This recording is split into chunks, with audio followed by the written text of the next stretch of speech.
Shalom sahabat yang baik hati, salam sehat bagi kita semua. Marilah kita bersatu di dalam doa. Bapa di dalam sorga, kami bersyukur untuk anugerah-Mu, pemeliharaanmu. Peliharalah kami melalui firman Tuhan yang senantiasa memenuhi hati dan pikiran kami. Amin. Firman Tuhan bagi kita hari ini dari Filipi 4 ayat 8. Jadi akhirnya saudara-saudara, semua yang benar, semua yang mulia, semua yang adil, semua yang suci, semua yang manis, semua yang sedap didengar, semua yang disebut kebajikan dan patut dipuji, pikirkanlah semuanya itu. Aku nii aliak kadongan, pikiri hamu mana saparangi nasi tong, na daulat, na tigor, na botor, na uli, na denggan begion, rodi sude, na targoar haburjuon, na tau puji-pujian. Pikirkanlah segala kehendak Allah. Ketika kita membuka salah satu media sosial kita, ada pertanyaan di sana yang kita selalu tergoda untuk menjawabnya dengan mengisinya. Pertanyaan tersebut adalah, dikatakan, apa yang Anda pikirkan? Dan terkadang kita mengisinya dengan apa yang sedang benar-benar kita pikirkan. Ada yang mengisinya dengan harapan-harapan yang baik. Ada yang mengisinya dengan kegiatan yang sedang dilakukan. Ada yang mengisinya dengan hal-hal yang sudah lama berlalu, mungkin sekedar mengenang, atau memiliki keinginan untuk mengulangnya kembali. Atau hal lain yang menurut pertimbangan pribadi kita itu dapat dikonsumsi oleh seluruh pengguna sosial. Media sosial maksudnya. Apapun jawaban atau isian kita terhadap pertanyaan tersebut, itu sangat menunjukkan pribadi kita yang sebenarnya. Dan kita mengingat bahwa jejak teknologi itu tidak akan pernah terhapus seutuhnya. Apa yang kita masukkan ke dalam pikiran kita menentukan apa yang muncul dalam perkataan dan tindakan kita.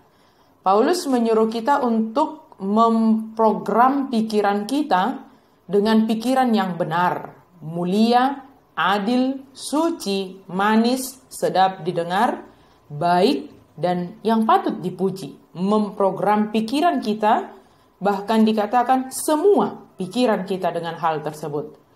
Apakah kita mempunyai masalah dengan pikiran dan hayalan yang tidak baik atau yang berlawanan dan kehendak Tuhan? Periksalah apa yang kita masukkan ke dalam pikiran kita melalui televisi, internet, buku, percakapan, film, atau hal-hal yang lain yang boleh membantu kita dengan informasi-informasi di sekitar kita. Gantilah masukan yang berbahaya dengan hal-hal yang bermanfaat. Lebih dari segalanya, bacalah firman Allah dan berdoalah. Minta Allah menolong kita memusatkan pikiran kita pada hal-hal yang baik dan suci. Itu membutuhkan latihan, tetapi itu bisa dilakukan. Tidak cukup hanya dengan mendengar atau membaca firman, atau bahkan mengetahuinya dengan baik. Betapa mudahnya untuk mendengarkan khotbah, lalu melupakan apa yang telah disampaikan oleh pengkhotbah tersebut. Betapa mudahnya untuk membaca Alkitab lalu tidak memikirkan bagaimana bisa hidup secara berbeda dari dunia ini dan hidup sesuai dengan firman Tuhan yang telah dibaca. Betapa mudahnya memperdebatkan arti dari sebuah nas dan tidak melaksanakan arti tersebut. Terbuka terhadap firman Tuhan saja tidaklah cukup. Hal tersebut harus menimbulkan ketaatan.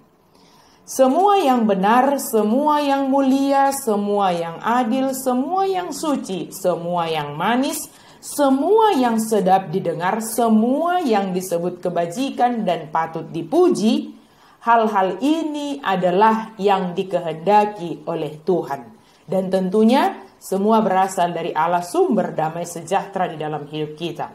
Hal baiknya, jika kita memikirkan semua yang disampaikan oleh Paulus ini adalah berdampak baik bagi diri kita sendiri, baik untuk pertumbuhan kerohanian kita, dan baik untuk kesehatan jasmani kita juga.